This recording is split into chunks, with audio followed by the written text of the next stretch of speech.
Je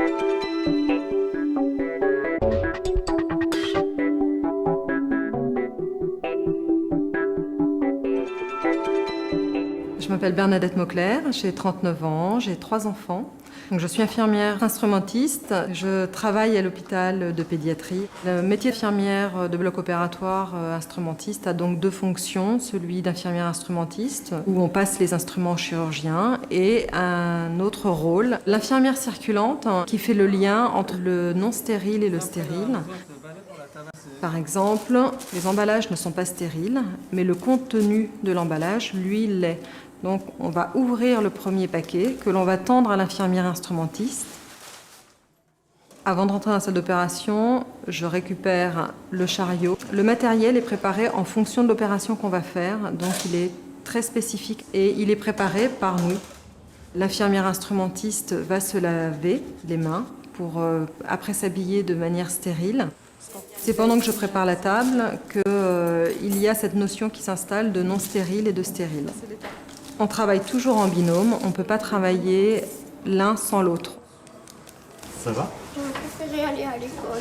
T'aurais préféré à l'école?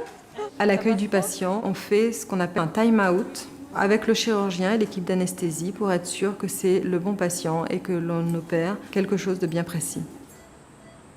Pendant l'opération, on a un esprit d'anticipation par rapport au chirurgien.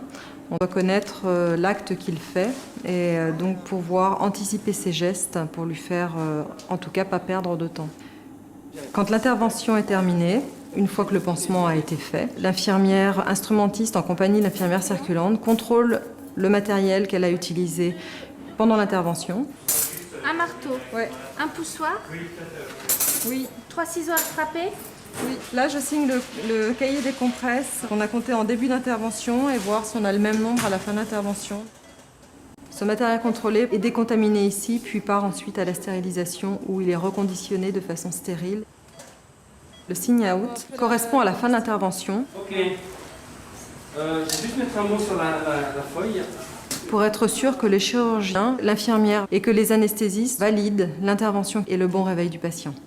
Après, on peut soit aller boire un café si on a le temps et si le patient suivant arrive, on retourne en salle tout de suite. J'ai un très beau souvenir d'une petite fille qu'on a pris pendant presque une année, très régulièrement au bloc opératoire pour des pansements de brûlures et qui a pu retourner dans son pays et qui nous a envoyé une photo avec un sourire parce qu'elle est guérie et qu'elle est en parfaite santé. Et ça, c'est du vrai bonheur de pouvoir, nous, dans les blocs opératoires, voir des gens dans leur quotidien, chez eux, et en bonne santé.